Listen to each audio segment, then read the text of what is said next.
Hola, buenos días a todos. Hola, profe. Hola, profe. Denme un segundito que están llegando más compañeros para aceptarlos.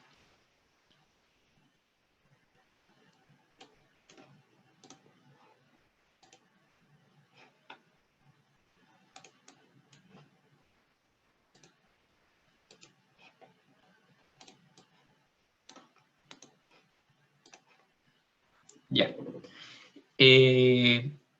Antes de partir con la clase de hoy, tenemos algunas cositas que conversar. O sea, en el correo les puse que íbamos a conversar de los problemas que tienen con Office y con Access, pero también me gustaría mostrarles, a los que no lo han visto, no sé si lo han visto, la planificación del curso, porque ahora están más o menos definidos los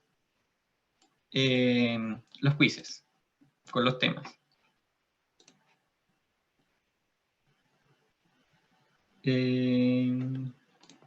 Entonces les voy a mostrar primero. Este es el archivo que ustedes pueden ver en Aula con la planificación del semestre. Nosotros vamos aquí en la clase 4 ya. Ya hemos visto 3 clases. Acá están los temas que vimos en las clases que ya se vieron y que están subidas a Aula.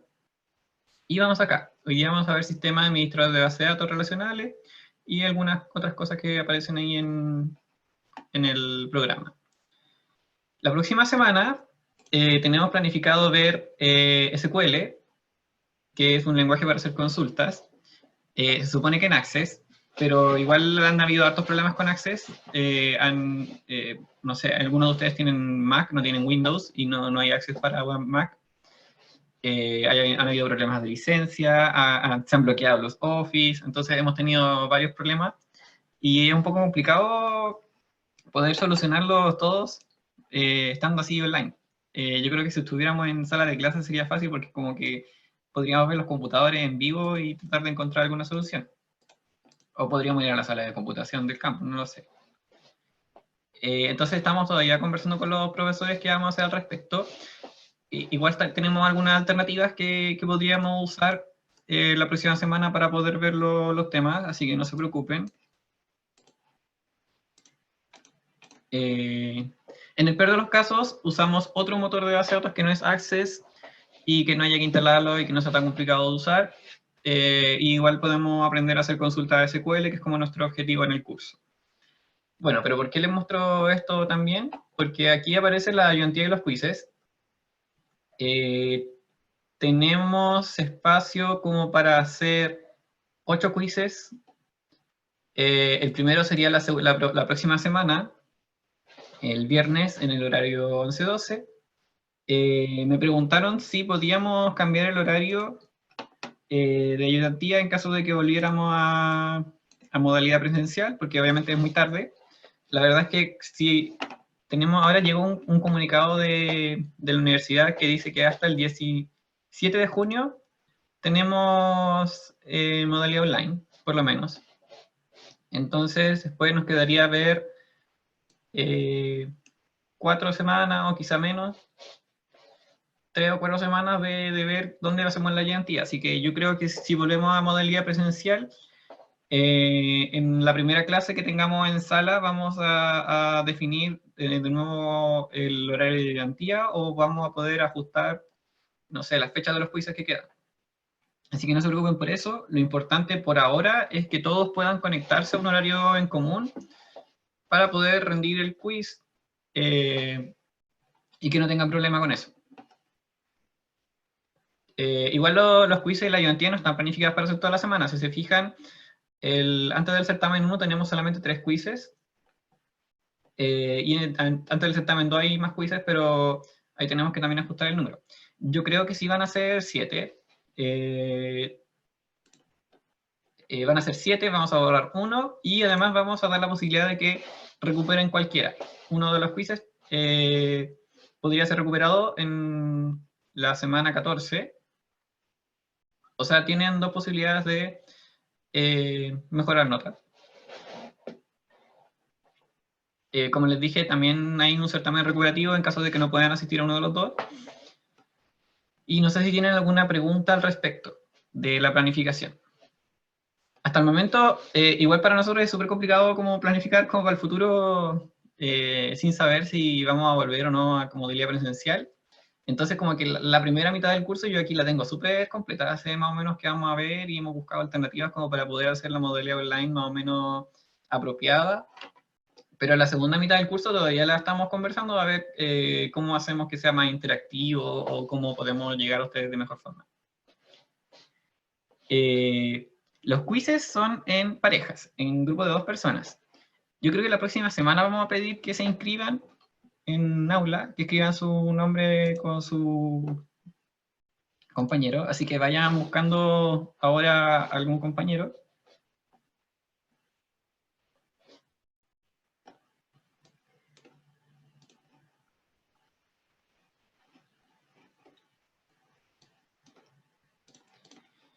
¿Hay alguna otra pregunta?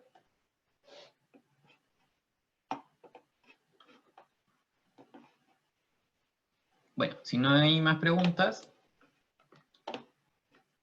vamos a conversar de Office en la pausa. Tengo una pausa en la diapositiva puesta para, o quizás antes de la pausa.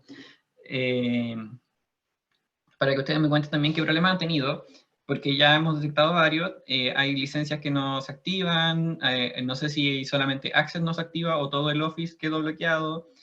Ahí está el Mac que no tiene Access. Entonces tenemos varios tipos de problemas. Tenemos que tratar de ver, diagnosticarlos todos para poder así encontrar alguna solución. Pero como le dije, en el caso de que, porque igual estamos un poco encima, en el caso de que no podamos hacer que todos tengan acceso, vamos a encontrar alguna alternativa en la que todos puedan participar. Así que no se preocupen por eso.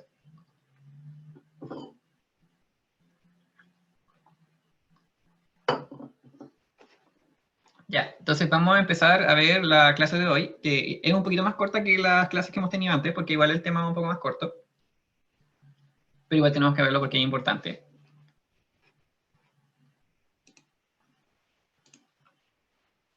Y estos son los temas que vamos a ver hoy día. En primer lugar, vamos a conversar un poco de los sistemas administradores de base de datos relacionales. Vamos a ver cómo está compuesto un sistema administrador de base de datos, Database Management System, DBMS.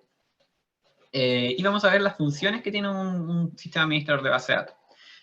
¿Por qué vemos esto? Para que ustedes también tengan la noción de saber por qué yo debería usar una base de datos en vez de usar un Excel, por ejemplo. Hay una serie de características que los sistemas administradores de base de datos nos permiten tener y que Excel no tiene por sí solo.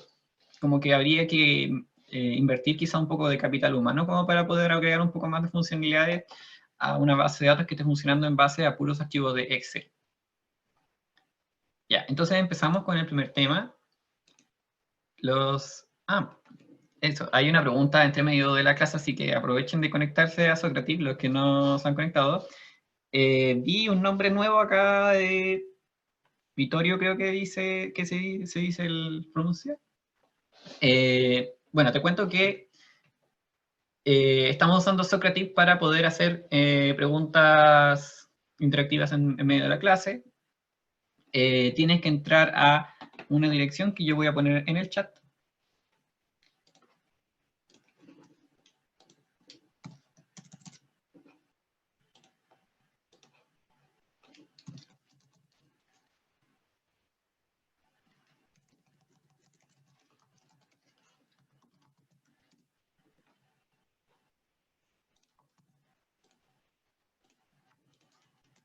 Esa es la dirección para conectarse a Socrative. En esa dirección va a aparecer un cuadro que te va a preguntar room name o nombre de la clase, si está en español, y tienes que escribir inf 303 p101. En todo caso, cuando aparezca la pregunta en medio de las diapositivas, va a aparecer de nuevo el código y yo les voy a dar un tiempo también para que se conecten. ¿Ya? Ya, ¿y por qué estamos haciendo esto? Ya hemos hecho 3 preguntas. Yo les dije que por cada pregunta buena que ustedes respondan, va a haber una bonificación de 1 punto en el certamen 1, con un máximo de 10 puntos, y la nota del certamen no puede ser mayor a 100. Ya son las condiciones, ¿ya? Les voy a publicar esta semana, espero, en aula, cómo van sus respuestas, porque ya las tengo tabuladas, para que también vayan viendo cómo van con esto de Sócrates.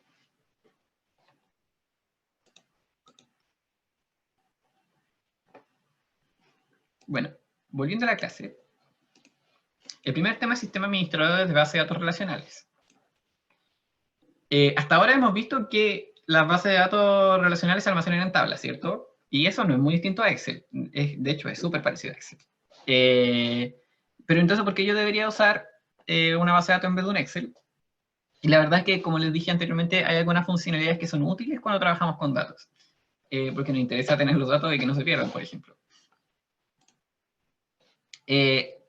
Podemos dividir como las operaciones que nosotros hacemos con los datos en 2 categorías. Una categoría de definición de datos, que es creación, modificación y eliminación de tablas, o por ejemplo en Excel podría ser el equivalente a agregar una hoja nueva, crear un libro nuevo de Excel, y ahí yo defino como la estructura que va a tener el Excel, arriba le pongo las columnas que va a tener, todo ese tipo de cosas. Eso se llama definición de datos. Y un segundo tipo de operaciones tiene que ver con la manipulación en sí de los datos. Obtención, inserción, actualización y eliminación de registros. ¿Qué era un registro? Era una fila de la tabla de la base de datos. Entonces, cada vez que yo tengo que insertar una fila nueva o modificar un dato de una tabla de una base de datos, eso entra en la categoría de manipulación de datos. ¿Y por qué están separados? Porque la forma de escribir consultas en realidad en la base de datos es diferente. Están estos 2 grupos. Y bueno, un DBMS es un poquito más complicado que un Excel. De hecho, tiene varios componentes. Este diagrama igual está simplificado, porque igual de verdad son varios componentes. Aquí yo lo agrupé un poco como para ordenar un poco el proceso.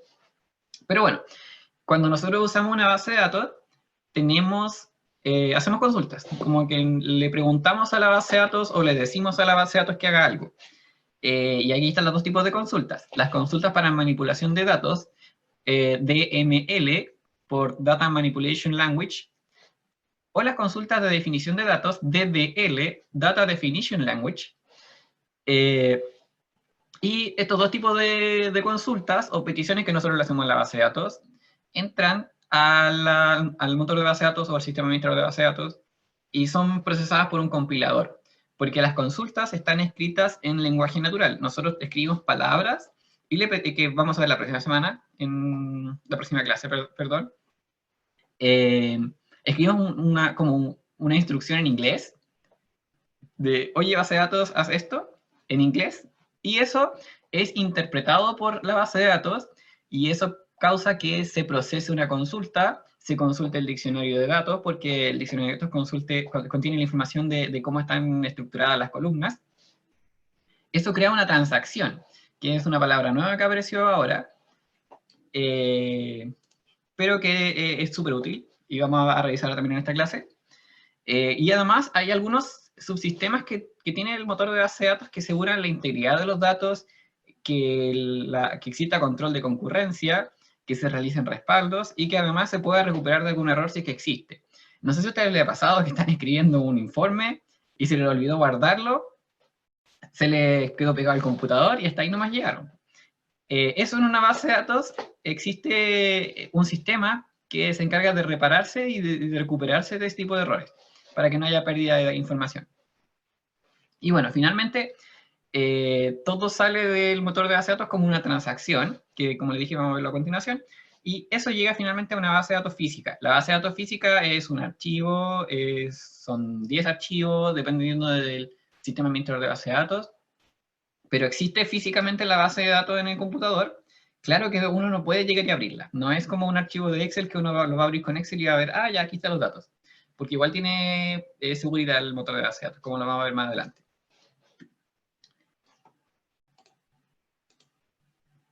Bueno, hemos hablado súper poquito, pero no sé si alguien tiene alguna pregunta de para dónde vamos, o de, no sé, de lo que hemos visto antes de la clase, de cómo está relacionado esto. En todo caso, igual pueden seguir preguntando después, justo antes de la pausa, o después que terminemos el próximo tema. Ya, entonces, en particular, ¿cuáles son las funciones de un sistema administrador de base de datos? Acá están clasificadas las funciones. En primer lugar, tenemos la definición de los datos, que se hace mediante comandos DTL. Después tenemos la manipulación de los datos, o los comandos DML. Tenemos servicios de integridad, que son reglas de validación e integridad de los datos. Manipulación del diccionario de datos, porque obviamente yo puedo, en el proceso de crear una base de datos o de modificar una base de datos, puedo cambiar el tipo de, de datos de las columnas, puedo crear nuevas columnas, puedo ingresar nuevas tablas, y todo eso tiene que quedar registrado en el diccionario de datos. Y finalmente, integridad de las transacciones, que es como lo más importante. O sea, bueno, todo es importante, pero una de las características clave y por qué usamos base de datos son las transacciones. Y de eso vamos a hablar ahora. De transacciones. ¿Qué es una transacción? No sé si ustedes han escuchado transacción bancaria o otro tipo de transacciones que se hace intercambio de una cosa por otra cosa. Es como algo por ahí, de ahí vienen las transacciones, ¿cierto? Entonces una transacción es un conjunto de operaciones que se ejecutan de forma indivisible o atómica en una base de datos. ¿Qué significa eso? Significa que si una transacción hace 3 operaciones en la base de datos, tienen que realizarse las 3 operaciones de la base de datos para que la transacción sea exitosa. Y si hay alguna que falla, no puedo terminar la transacción correctamente. El sistema administrador de base de datos debe mantener la integridad, haciendo que las transacciones no puedan finalizar en un estado intermedio, como le dije recién.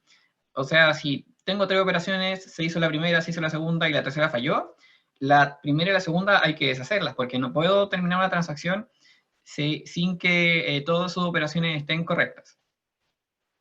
Si por algún motivo hay que cancelar la transacción, el DBMS empieza a deshacer las órdenes ejecutadas para poder volver a un estado consistente. Acá un ejemplo. Por ejemplo, transferencia electrónica. César desea transferirle 10.000 pesos a Belén. Obviamente por detrás igual hay hartas cosas más, pero acá está el diagrama simplificado de lo que ocurre por detrás.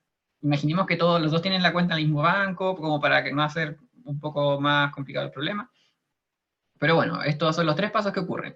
En primer lugar, hay que disminuirle el saldo a César. Y bueno, obviamente hay que validar si tiene saldo disponible, pero supongamos que sí. Le disminuimos el saldo a César. En segundo lugar, ocurre la transferencia en sí. De la cuenta de César le envía dinero a la cuenta de Belén. Y el tercer paso es aumentar el saldo de Belén. ¿Qué pasa si yo le disminuyo el saldo a César y justo el paso 2 falla? En donde él tenía que avisar a la otra cuenta que tiene que aumentar el saldo. César no puede quedarse sin sus 100.000 pesos porque obviamente la operación falló. Entonces todo esto está envuelto en una transacción. La base de datos sabe, o mejor dicho, el sistema administrador de base de datos sabe cuándo una transacción falla entre medio y recuerda las operaciones que se fueron haciendo, entonces tiene la capacidad de revertir cualquier cambio. Ahora, supongamos que se disminuyó el saldo, se envió el dinero y se revisó el dinero, pero la operación de aumentar el saldo falló. En ese caso también hay que revertir las 2 operaciones anteriores. Solo en el caso en el que las 3 operaciones se hayan realizado correctamente, la transacción termina bien y se le avisa a la base de datos que está en un estado consistente. Así no se pierde dinero ni se inventa dinero de la nada. Obviamente las transacciones también se usan en muchos ámbitos que no son necesariamente financieros, pero quizá el ámbito financiero es el más delicado porque no podemos modificar la economía global por un problema en una base de datos. Bueno, ¿y cómo hacen las transacciones para poder ser efectivas? Bueno, estas cumplen las propiedades ACID o ácidas, no sé cómo ya quieras decirle. Hay limón ahí para que las recuerden, que son 4. Atomicidad, consistencia, aislamiento, que es I por isolation en inglés, y durabilidad. Entonces, la A de atomicidad quiere decir que es todo o nada. La transacción es un átomo que no puede realizarse a medias. No hay una forma de dividir, o sea, bueno, obviamente la física moderna dice que los átomos se pueden dividir, pero en este caso no. La transacción es la unidad mínima de operatividad de una base de datos, ¿ya? No hay menos. O sea, ¿puede haber una transacción con una sola operación adentro? Sí. Pero eso sigue siendo una transacción. La C de consistencia quiere decir que la transacción lleva la base de datos desde un estado consistente a otro que también es consistente. No me puede pasar esto de que se me pierdan 10.000 pesos en el camino. La I de isolation, o aislamiento en español, quiere decir que las transacciones son independientes. Toda la información que necesita la transacción para poder operar y poder terminar correctamente está contenida dentro de la misma transacción. No, la transacción no puede depender de datos que están afuera de su ámbito de acción o de otra transacción. Si hay dos transacciones ocurriendo al mismo tiempo, cada una tiene sus propios datos y puede terminar por sí sola. No necesita pedirle a la otra que haga algo para poder funcionar. Y la D de durabilidad quiere decir que las transacciones se aseguran de que los cambios que realizan perduren en el tiempo y que no se pierdan los datos. Y esas son las 4 propiedades ACID que cumplen las transacciones. Con estas propiedades se puede garantizar que la transacción asegura que no haya pérdida de datos y que no haya inconsistencia en la base de datos tampoco.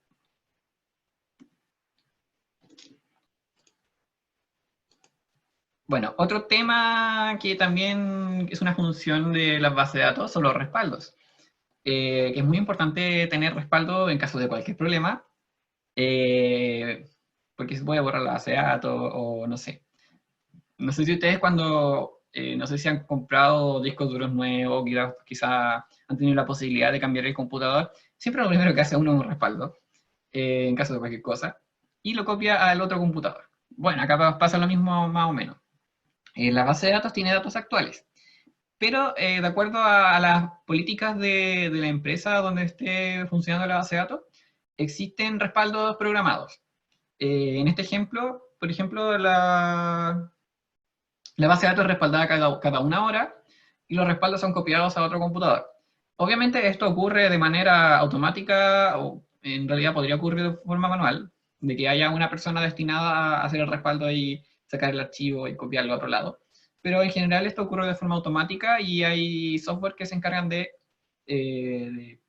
poder garantizar que los respaldos queden seguros en algún lado. Hay varios tipos de respaldos. El respaldo más sencillo es la copia simple. Tengo una base de datos con datos actuales y le hago un único respaldo y ese respaldo lo puedo llevar a otro lado o lo puedo dejar ahí mismo o de acuerdo a la política que yo quiera definir.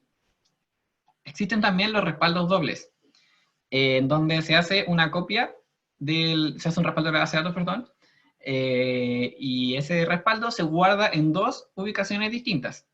En caso de que falle una, tengo la otra y así puedo recuperarme de cualquier problema. Pero aquí hay que ser claros de que es el mismo respaldo que está copiado 2 veces, no son 2 respaldos distintos. Y también está la copia generacional, que yo diría que es como lo más usado, en donde tengo la base de datos respaldada cada cierto tiempo. Entonces en el primer respaldo tengo los datos, por ejemplo, hasta el 1 de abril, en el segundo respaldo tengo los datos hasta el 2 de abril, y en el tercer respaldo tengo los datos hasta el 3 de abril. Y así se va mostrando un poco de antigüedad en los respaldos. Se llama generacional porque se dice que el respaldo más antiguo es como el abuelo, el siguiente del padre y el siguiente del hijo. Bueno, y así van siguiendo la jerarquía.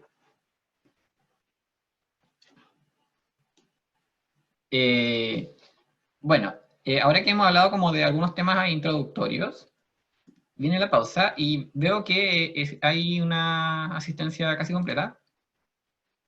Vamos a ir a la pausa, pero antes de la pausa, vamos a conversar de los problemas que han tenido para poder instalar Access. Tenemos un tiempo todavía como para hacer eso.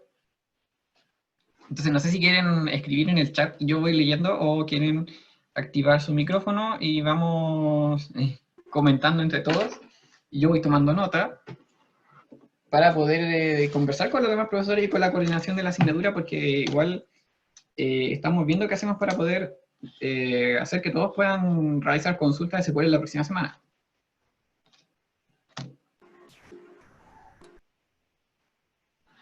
Profesor, yo tengo problema con el Access. ¿Sí? ¿Cuál es tu Tengo, problema? se lo había comentado ayer por la plataforma Sí. Aula, tengo Mac y en mi casa no hay otro computador Windows, hay solo uno, pero mi papá lo usa para trabajar y tiene los permisos de administrador y todo el atado que eso tiene. Entonces no tengo posibilidad de instalarlo en algún equipo Windows. Ya.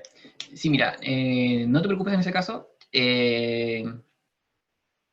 Estamos pensando en una alternativa que todos puedan usar, porque bueno, obviamente nosotros esta asignatura la habíamos planificado para hacerla de manera presencial y ahí podríamos haber abordado estos problemas de mejor manera, pero obviamente a todos nos pilló por sorpresa esto del coronavirus y todo eso, entonces estamos haciendo todavía los ajustes necesarios para que el curso pueda seguir adelante.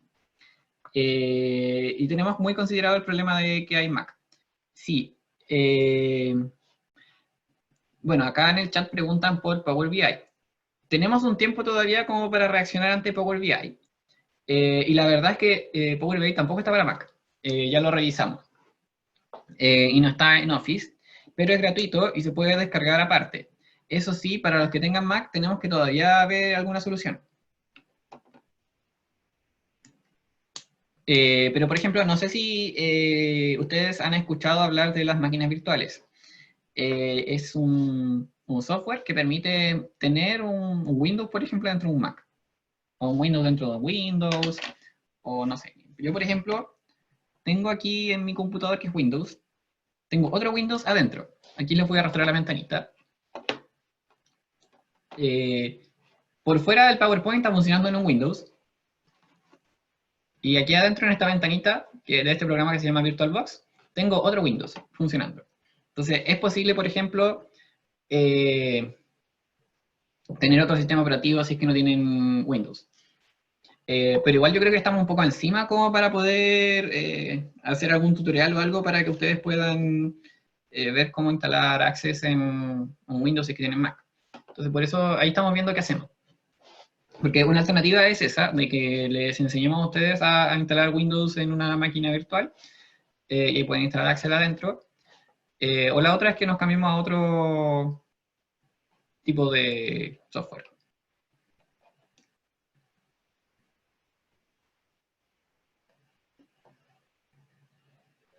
Ya, acá Constanza dice que tiene problemas de la licencia, y la verdad es que no es un problema aislado. Hay varios de ustedes que tienen el mismo problema. Bueno, y lo que me gustaría preguntar en este caso es, Constanza, no sé si tú ya tenías un Office antes y después instalaste el de la universidad encima y ahí tuviste el problema, o nunca tuviste Office y lo instalaste Profe, por yo tengo primera ese vez. problema. Sí, Pablo, tú también me habías dicho que tenías problemas, ¿no? Pero no sé si tu caso es ese que... El que usted menciona, que yo antes tenía instalado otro como Office y descargué el de la U ahora. Ya, porque miren, yo en este Windows que tengo dentro, yo hice una instalación limpia, obviamente, porque era un Windows nuevo. Y si yo me meto a Access, por ejemplo, o a cualquier programa de Office, me va a aparecer una ventanita que me dice iniciar sesión para configurar Office. No sé si a ustedes les ha aparecido esa ventanita cuando instalaron el Office de la universidad. Me apareció una vez y lo hice. Porque aquí te pide los datos de iniciar sesión y te pregunta la cuenta USM o Sansano. No sé también si vieron la página que les dejé en... No, no quiero ver ese Windows, quiero ver Sí, el yo otro la Windows. vi. La página que dice si tienen o no tienen la licencia. Sí. Porque igual la DTI nos ha dicho que hay estudiantes que tienen la licencia. eh,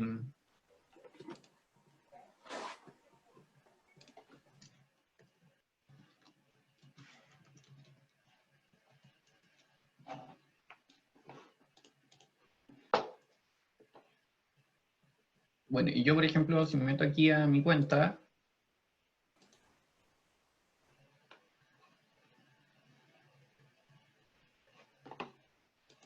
suscripciones, yo puedo ver acá que yo tengo una licencia. Si me meto a aplicaciones y dispositivos, yo aquí veo que me deja instalar Office y de hecho dice que lo tengo instalado en un computador. Entonces también les pido que todos verifiquen acá en office.com, en mi cuenta, si tienen la licencia y si le aparece Office aquí como para instalarlo. Si tienen el Office completamente bloqueado, lo que yo haría es desinstalar Office e instalarlo de nuevo. Porque a lo mejor hay algún problema con la mezcla de los Office del Office que había antes con el Office que hay ahora, una mezcla extraña. Obviamente verifiquen si tienen la licencia primero, porque si no se van a quedar sin Office. Aunque probablemente si tienen el Office bloqueado ya es como tener sin Office, y de verdad lamento mucho que haya ocurrido. No sé qué pasa con las licencias de la universidad que tienen algunos problemas todavía con manejo. Yo, por ejemplo, antes era alumno y yo tenía otro correo y ahora tengo el correo de profesor y tengo dos licencias distintas. Entonces no sé por qué tengo dos licencias distintas si soy la misma persona. Entonces ahí debe haber algún problema con el manejo de licencias de Office. O no sé si Microsoft nos cortó un poco eh, el, el uso de licencias.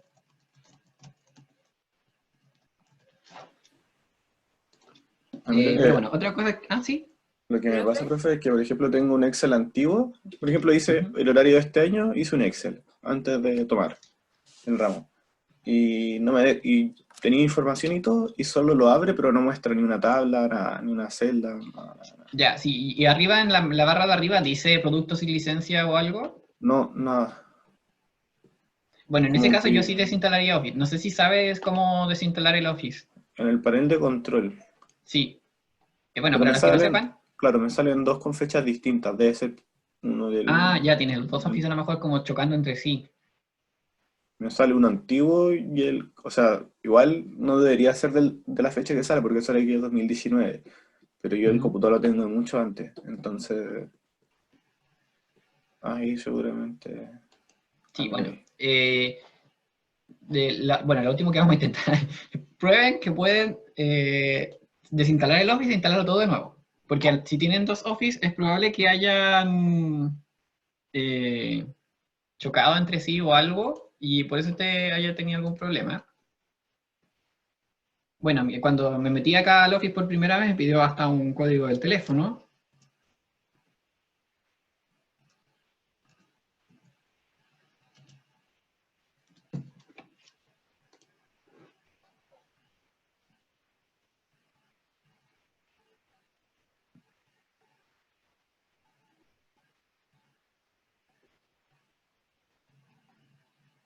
No sé si puedo omitir esto.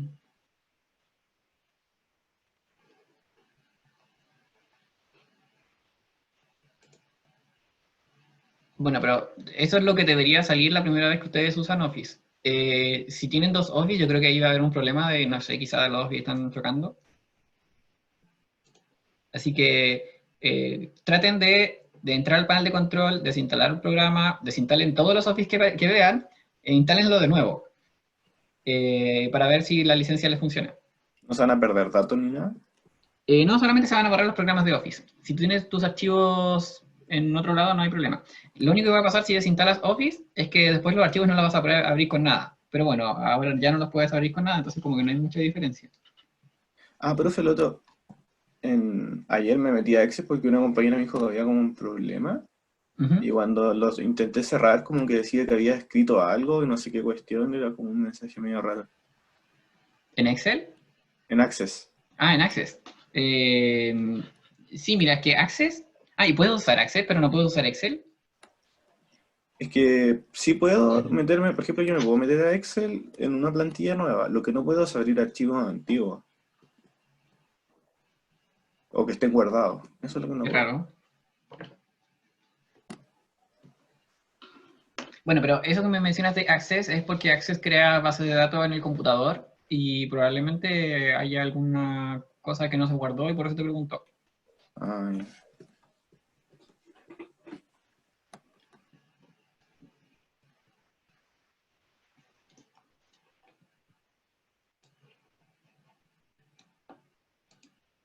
Bueno, no sé si todos ya los que tienen problemas lo han hecho, pero yo les pedí ayer que en aula, en consultas, me dejaran el problema que tienen, porque estoy haciendo un catastro como para poder presentárselo a la coordinación del ramo, Profe, con todos los problemas que hay. ¿Sí? profe, tengo una duda sobre la máquina virtual para Mac. ¿Cree que el computador lo pueda procesar bien, o sea, correr bien? Ya, ese es otro problema. Las máquinas virtuales igual ocupan harta Porque memoria, el Mac entonces igual trae un... si Mac trae un Sí, programa particular como para hacer máquinas virtuales, si no me equivoco, ¿cierto? por eso le preguntaba. Mm. Pero igual ahí depende del computador en realidad. No sé, el computador que estoy usando yo ahora tiene, no sé, 4 procesadores y tiene algunas características porque yo lo uso como para trabajar, entonces igual le he comprado memoria RAM, le he comprado todo lo que he podido para que funcione mejor, entonces no sé si todos los computadores puedan aguantar una máquina virtual. En general los Mac están bien diseñados para eso. Y, y como 16 en RAM, pero no creo que se la pueda mucho. Ya, sí, mira, por eso estamos buscando una alternativa para los que tienen Mac, o bueno, en realidad para todos. De que a lo mejor vamos a tener que usar otro motor de base de datos que sea multiplataforma o algo, pero eso todavía lo estamos discutiendo en los profes. Obviamente lo vamos a decidir en estos días, entre hoy día, del día al viernes, vamos a tomar una decisión. Pero no se preocupen, el lunes todos van a poder hacer consultas SQL de alguna forma. Ya, yo ayer les pedí que si tenían problemas para autorizar Access, instalar o utilizar Access, perdón, me escribieran aquí. Pueden escribir, apretar responder acá o pueden dejar un mensaje nuevo con su problema acá. Así yo tengo un respaldo, porque igual tengo varios correos que también son respaldo, pero igual me gustaría que usáramos la plataforma oficial, que es como la que está mirando la universidad, como para dejar registro de que hay muchos problemas, ¿ya? Entonces, otro ratito o cuando puedan, no importa si ya me lo han dicho, traten de dejarme un mensaje acá. Así yo voy con todos los mensajes en aula a la coordinación de la asignatura y le digo, oye, tenemos todo este problema, ¿qué hacemos?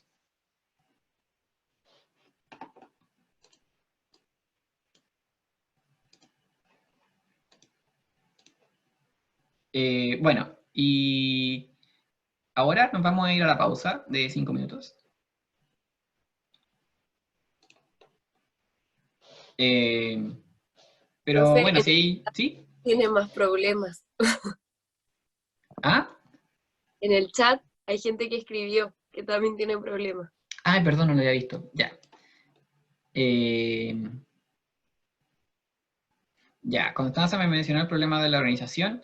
Yo, en ese caso, lo que yo haría sería desinstalarlo y, o sea, si no puedo usar Office, desinstalarlo e instalar de nuevo el de la universidad porque probablemente había otro Office antes y está entrando en conflicto con el nuevo.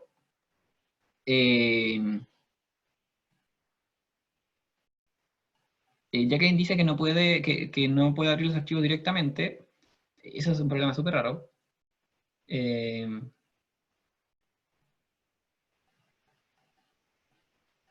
sí, vayan contándome cómo sigue esto. Obviamente yo igual estoy contactando a la DTI en caso de las licencias. Ya me respondieron un mensaje que mandé la semana pasada. Yo creo que están súper colapsados porque obviamente están todos trabajando a distancia y no es lo mismo que estar en el campus. Eh, pero están haciendo el trabajo quizá un poco más lento que antes, pero están respondiendo en caso de que haya problemas con licencias. Yo creo que ahora tenemos un problema de que no podemos instalar Office. La otra cosa que le iba a decir, porque yo estoy buscando también.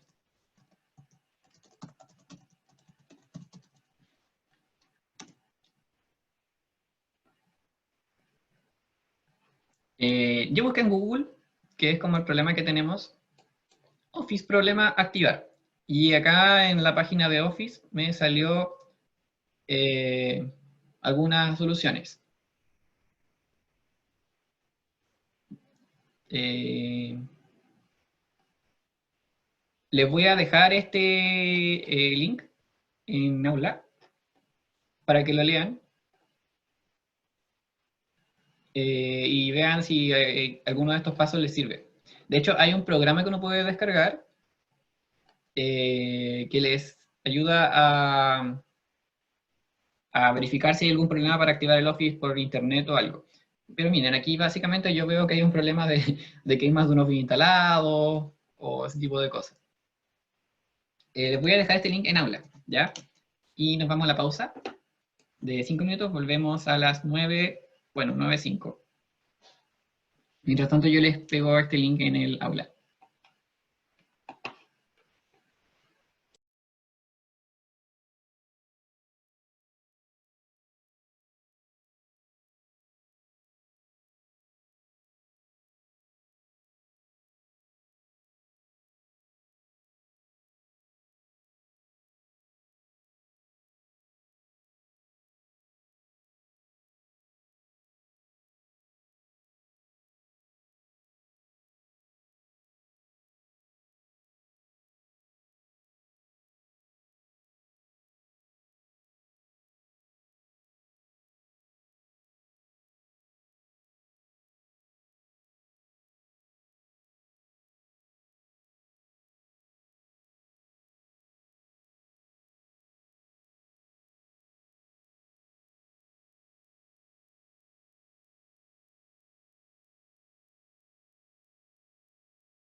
Bueno, ya estamos de vuelta después de la pausa.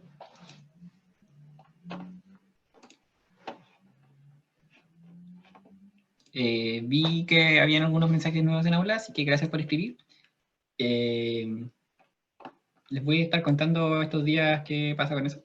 No sé si vieron en aula que también les subí el ejercicio resuelto que les mostré un poquito cómo se hace el lunes. Obviamente está súper explicado, pero bueno, ese ejercicio resuelto podría ser perfectamente un ejercicio de certamen. Así que revísenlo y cualquier duda también cuéntenme. Estoy terminando una guía de ejercicios también para poder subírselas para que ustedes tengan también más material para estudiar. La idea de esa guía de ejercicios es que yo se las publico solamente con enunciados y después de una semana les subo la pauta como para que ustedes vean cómo les fue con la resolución. Ya, entonces vamos a volver. ¿En dónde estábamos? Y el siguiente tema que tenemos que ver es mecanismos de recuperación. Porque yo les dije al principio de la clase que las bases de datos, o sea, perdón, los sistemas administradores de base de datos, tienen la capacidad de recuperarse si tienen algún problema. ¿Y cómo lo hacen? Bueno, más o menos así. Obviamente este diagrama puede ser no exacto para todas las realidades de los motores de base de datos, pero así funciona más o menos el procedimiento. En la parte de arriba podemos ver que cada cierto tiempo el motor de base de datos va haciendo respaldos. En este caso tenemos el respaldo X y el respaldo Y. Además, cada cierto tiempo también va verificando que la base de datos se encuentre en un estado consistente y ahí hace un checkpoint. ¿Y qué era un estado consistente? Habíamos dicho de que una transacción dejaba la base de datos, la tomaba en un estado consistente y la dejaba en un estado consistente. Así que justo después de hacer alguna transacción hay un estado consistente.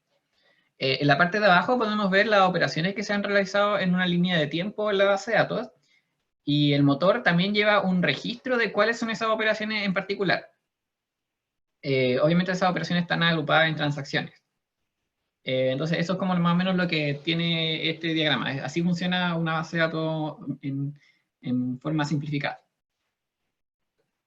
Pero bueno, a veces ocurren problemas. Bueno, acá lo que les decía que el checkpoint cada cierto tiempo sabe cuándo la base de datos entra en un estado consistente, y el DBMS también sabe qué operaciones se han realizado sobre la base de datos y puede recordarlas. Es un archivo de registro, un archivo de logs. ¿Cuál es el mecanismo clásico de recuperación de una base de datos? Tengo una base de datos dañada, tengo un respaldo de algún tipo, utilizo un método de recuperación que puede ser alguno cualquiera, y ahí obtengo una base de datos recuperada. O sea, necesito dos cosas básicamente y usar un procedimiento. ¿Cuáles son los problemas típicos que causan fallos en las bases de datos? Transacciones abortadas. Por ejemplo, alguna transacción que queda media es un problema que causa fallo en la base de datos, y como les dije anteriormente, las transacciones abortadas hay que revertirlas. Todas las operaciones que se hayan alcanzado a hacer hay que revertirlas. Datos incorrectos. Eso puede ocurrir, por ejemplo, porque hay daño físico de la base de datos. Como les dije, la base de datos tiene un archivo físico en el computador o en donde está instalada, en donde están los datos, y ese dato puede estar dañado, ese archivo puede estar dañado, o si es más de uno puede haber alguno de los archivos dañados. Entonces la base de datos puede decir, oye, tengo un daño, no sé cómo repararme, o voy a tener que usar un respaldo porque hay alguna cosa dañada. Caída del sistema. Es súper típico las caídas del sistema. Obviamente, si uno tiene contratado un servicio, no sé, por ejemplo, en Estados Unidos, para tener la base de datos ahí, esos servicios son prácticamente unos búnkers que tienen respaldo, que si entra alguien a robar, le sacan el oxígeno a la habitación completa, que si hay un incendio se apaga solo. Tiene una serie de mecanismos de seguridad, las instalaciones donde viven los datos, que lo hacen ser muy seguro. Pero eso no evita, por ejemplo, problemas de corte de luz. Obviamente deben tener algún generador de respaldo o algo, pero si es un corte de luz prolongado o algo que no se pueda haber previsto, siempre estamos a la merced de que pueda ocurrir algo así, o algún desastre natural, por ejemplo. Destrucción de la base de datos, bueno, esto generalmente ocurre por causa humana. Siempre hay que pensar que la causa humana también está presente en todo ámbito. Y puede haber alguna persona inescrupulosa que, o por desconocimiento quizá también podría haber sido, por inexperiencia podría haber causado un daño de la base de datos y se destruyó. Y bueno, errores de programación. La verdad es que un software nunca está terminado, siempre tiene problemas, entonces siempre puede haber alguna parte de los programas que causen problemas en la base de datos. Y los motores de base de datos lo saben, los sistemas administradores de base de datos lo saben, y están preparados para poder reaccionar ante ese tipo de fallos. Ya, entonces supongamos esto. El mismo diagrama que les mostré antes, pero justo después de la operación 6, hubo un corte de luz. La operación 7 y 8 no se alcanzaron a realizar. Eso quiere decir que la transacción D quedó incompleta. Y el último checkpoint fue justo antes de la operación 6 y el último respaldo fue justo antes de la operación 5. ¿Qué debería hacer una base de datos o un motor de base de datos para poder recuperarse?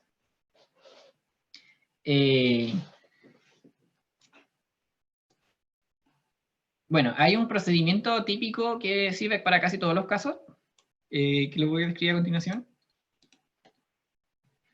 El procedimiento típico de recuperación utiliza el respaldo, los registros de operaciones, los checkpoints y las propiedades ácidas de las transacciones.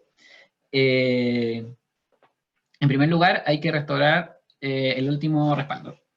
En este caso, en el ejemplo, el último respaldo es el respaldo I que está aquí. Entonces, se cortó la luz y la base de datos, o sea, el motor de datos detectó que hay un problema y no se puede recuperar la base de datos.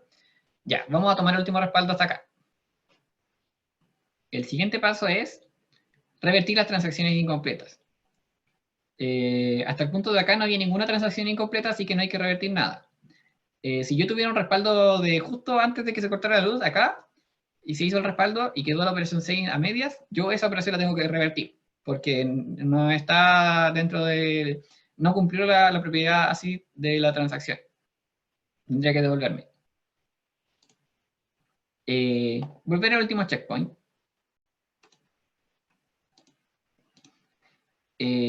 Bueno, el respaldo ya estaba en un punto ¿cómo se llama? De consistencia, entonces no es necesario volver al último checkpoint. Lee el registro de operaciones y repetir las operaciones hasta completar la última disponible. Porque obviamente si yo tengo este registro de operaciones, yo sé que hay cosas que se hicieron después. Entonces tengo el respaldo y yo sé que se hizo la operación 5, la operación 6 y debió haberse hecho la 7 y la 8. Yo, mediante ese registro de operaciones, puedo repetir las operaciones hasta recuperar datos en el futuro incluso, porque el registro de operaciones tiene almacenados los datos que se hicieron en todo el tiempo, con marca de tiempo. Obtener un nuevo estado consistente y hacer un checkpoint de respaldo nuevos. Y ahí yo me logré recuperar de cualquier problema. Obviamente estos mecanismos de operaciones tienen algunos nombres que en realidad no va al caso mencionarlos, pero son varios tipos. Algunos usan uno de estos pasos o todos, pero esto es como un proceso general, como para que se hagan una idea más o menos de cómo le hace el sistema administrador de base de datos para recuperarse de cualquier problema. Ya. El siguiente tema, que es otra función de los sistemas administradores de base de datos, es la concurrencia. Bueno, el control de la concurrencia. ¿Qué es la concurrencia? Es cuando dos o más actores intentan modificar el mismo dato al mismo tiempo. Y aquí tenemos que preguntarnos, ¿quién modifica primero? ¿O cómo se asegura de que la primera modificación se hizo y la segunda conoce el valor de la primera? ¿O no hay un problema de que un dato pueda tener dos valores distintos al mismo tiempo? Imaginemos este ejemplo. Tenemos dos personas distintas que quieren pedir hora para ir al doctor y van al mismo doctor. Ya llenan el formulario en internet, toda la cosa, y justo cuando van a confirmar la hora, aprietan el botón exactamente al mismo tiempo. ¿Qué es lo que ocurre? Puede pasar que ocurra este caso de que la hora agendada quede para la persona 1 y para la persona 2 al mismo tiempo? No. Los sistemas administradores de base de datos se aseguran de que esto no ocurra. no sé si siga pasando ahora, pero yo me acuerdo que antes de que existieran tantas herramientas como colaborativas, y yo tenía que hacer informes para la universidad, lo hacíamos en Word, por ejemplo, y a veces no nos dividíamos bien el trabajo con los compañeros, entonces, por ejemplo, ya, tú haces la portada, todo el índice, todo el desarrollo, todas las conclusiones, y pasaba de repente que los dos hacíamos, o los tres del grupo hacíamos las conclusiones. Y teníamos 3 versiones de conclusiones distintas. Entonces, eso también es un problema de concurrencia, como no nos pusimos de acuerdo para poder escribir bien. Y hay varias estrategias como para poder resolver esto. Por ejemplo, podríamos habernos puesto de acuerdo y yo toco las conclusiones primero, después las tocas tú, que es como el caso más... es ineficiente, pero evita el problema de la concurrencia. O podríamos haber usado algún sistema online, porque cuando uno hace trabajos online, obviamente hay una base de datos por detrás que asegura que yo vea si 2 personas están modificando el mismo dato al mismo tiempo, cuando ocurre cualquier cambio, se nota al instante que hubo un cambio, y así no se generan las inconsistencias. Entonces, lo que hacen los sistemas administradores de base de datos es bloquear un dato cuando detecta que hay otra persona, otro actor que lo está usando, lo bloquea temporalmente y después deja que la segunda persona lo modifique. Bueno, en este caso no va a poder porque es una hora médica y si está tomada ya no se puede, a la persona 2 le debería responder un error de que la hora ya está tomada. Bueno, y última función de la base de datos es la seguridad. Yo les dije que la base de datos física estaba guardada en algún lugar en el disco duro, en mi computador. Y la verdad es que si yo abro ese archivo de la base de datos, lo que voy a ver es eso, ese texto extraño que está ahí en ese bloc de notas, en la base de datos. ¿Y por qué está así y no la puedo leer como si fuera un archivo de Excel? Es porque está encriptada. ¿Y qué es la encriptación? Es codificar los datos de cierta forma para que nadie se pueda meter a esos datos y modificarlos. Solo el sistema administrador de base de datos sabe cómo están encriptados los datos y puede desencriptarlos. Y esto se hace por seguridad, para que no hayan terceros que se metan a la base de datos y tratan de obtener datos privados. Otro aspecto relacionado con la seguridad es la autentificación. Para poder acceder a un motor de base de datos, a un sistema administrador de base de datos, en general es necesario contar con credenciales de acceso.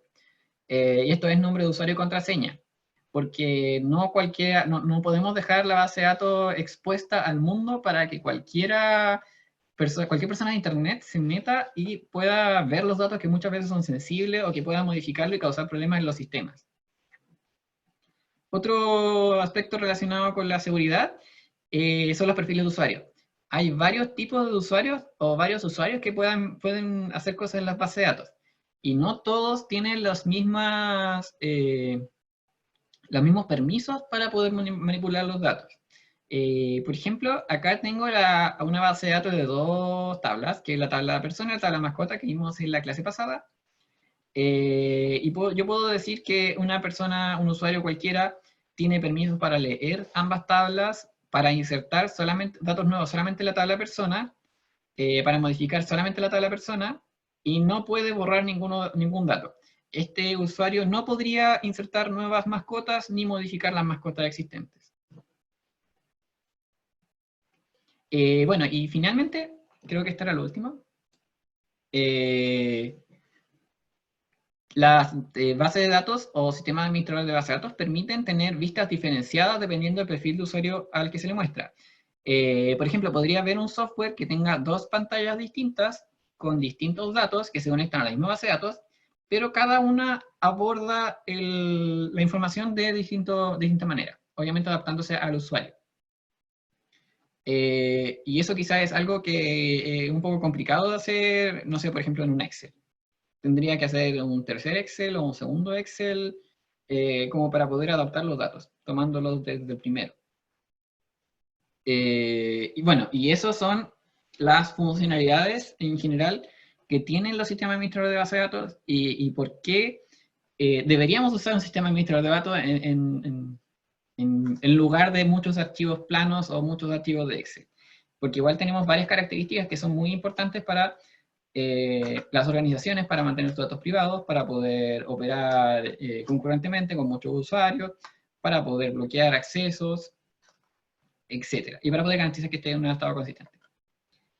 Y con eso terminamos con la clase de hoy. No sé si hay alguna pregunta. Si hay, por favor, díganme. Y mientras tanto, si hay alguna pregunta, voy a activar el Socrative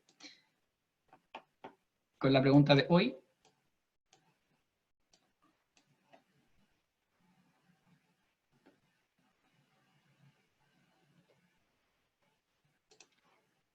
Déjenme revisar.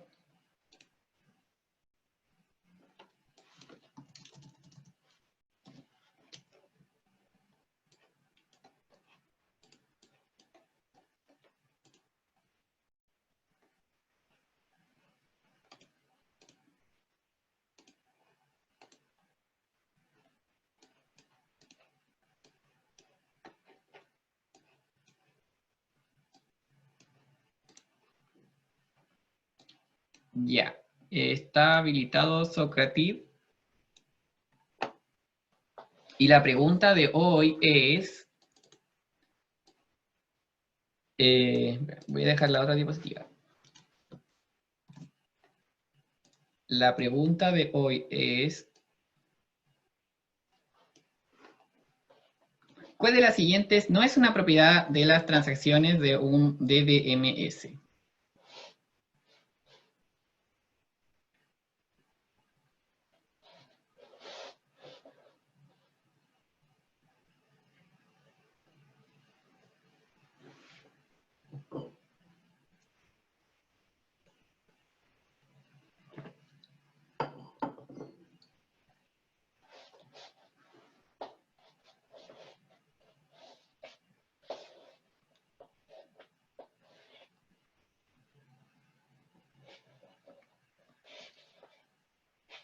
Bueno, no sé si tienen alguna otra pregunta de otro tema, de la planificación que les mostré, no sé, del curso, de las evaluaciones, también pueden hacerla ahora.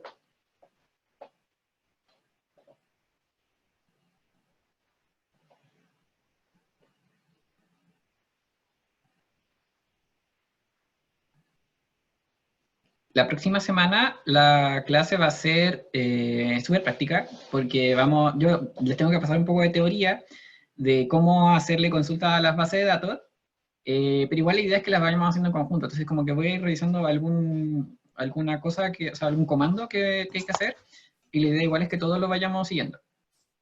Profe, ¿Sí? aún no hemos visto ninguna aplicación, ¿verdad? No, la próxima semana empezamos. Ya.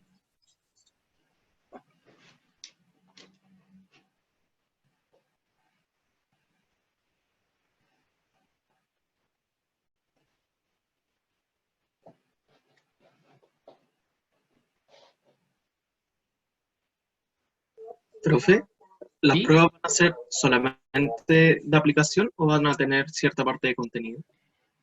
Mira, la verdad es que la prueba la vamos a diseñar cada profesor para su paralelo y yo no sé si no sé si sea bueno considerar parte como teórica, porque ustedes van a tener ustedes van a poder usar internet, van a poder ver todos los apuntes, todas las diapositivas, van a poder hacer todo en el computador en su casa, entonces, por lo menos para hacer también uno.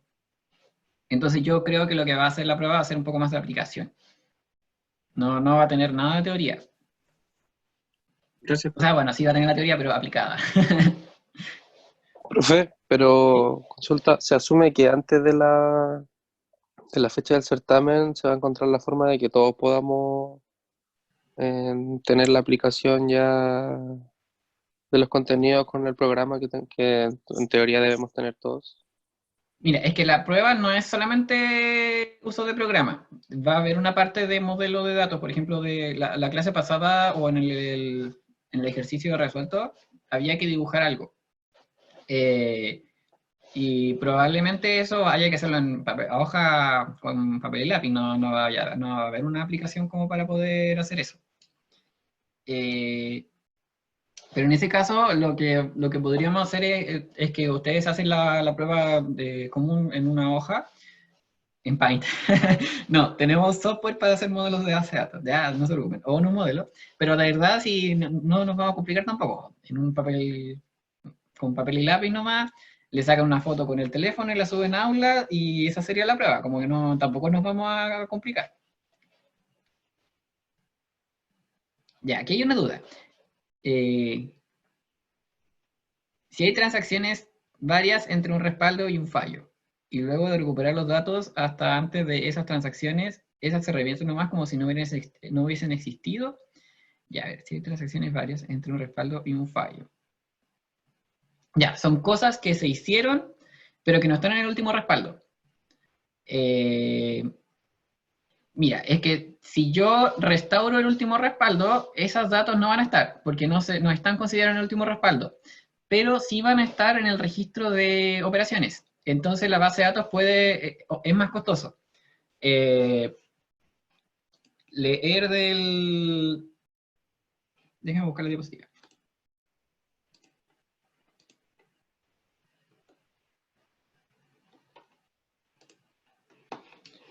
Leer de acá del registro de operaciones es mucho más costoso porque esto está escrito en forma de, no sé, de texto plano, que dice, a tal hora se hizo tal cosa y pasó esto, a tal hora se hizo tal cosa y pasó esto. Hay que leer eso, hay que interpretarlo y tratar de restaurar los datos a partir de ahí, pero no es tan sencillo. Entonces se evita en todo lo posible tratar de hacer eso.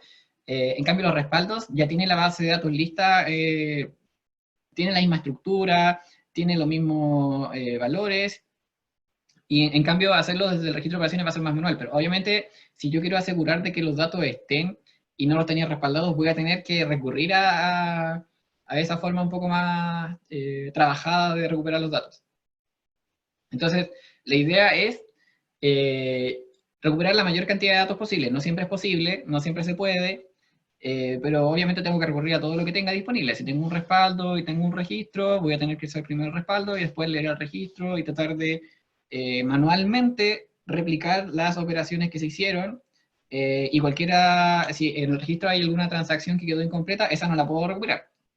Tengo que dejarla fuera. Y ahí hay cierta pérdida de datos.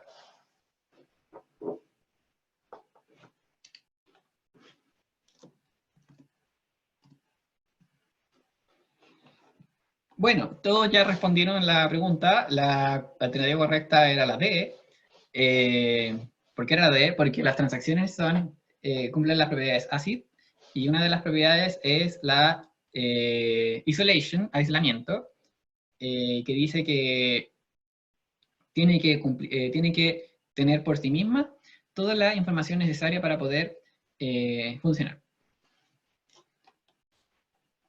No sé si hay alguna otra pregunta.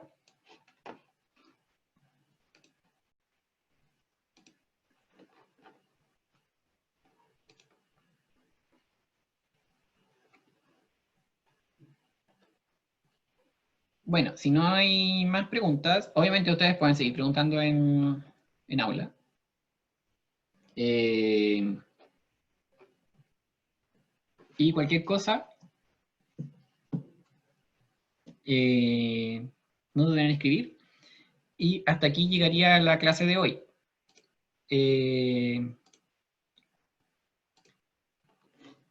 Espero que puedan solucionar por lo menos el problema de su Office, los que tienen problemas.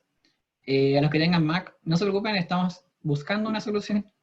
Y el lunes sí o sí vamos a empezar a ver, a que ustedes puedan un poco soltar la mano haciendo consultas a las bases de datos. De una u otra forma lo vamos a hacer igual. Y estén pendientes, a lo mejor vamos a informar alguna cosa en los próximos días, porque igual estamos conversando con los profesores todos los días de cómo van los casos del Office. Así que, bueno, si no hay más preguntas, la clase termina acá, y que tengan un muy buen día. Profe, ¿Sí? puta, yo no me pude conectar antes porque estaban ocupando el computador, pero Ah, ya. no, es que no, yo tengo, puta, el único computador que hay en mi casa es un Mac, entonces, ¿qué tengo que hacer para poder descargar el Access? Por ahora nada. Todavía ya. estamos discutiendo con los demás profesores qué hacemos en ese caso, porque igual son varios. Pero no te preocupes porque vamos a tener alguna forma de que tú puedas ejercitar un poco la parte práctica que vamos a empezar a ver la próxima semana. Ya, vale. Gracias, profe. Igual la clase va a quedar grabada por si la quieres ver más tarde. Sí, obvio. Ya. Ya, gracias. Nos vemos. Chao, chao. Chao. Chao, profe, gracias. Chao.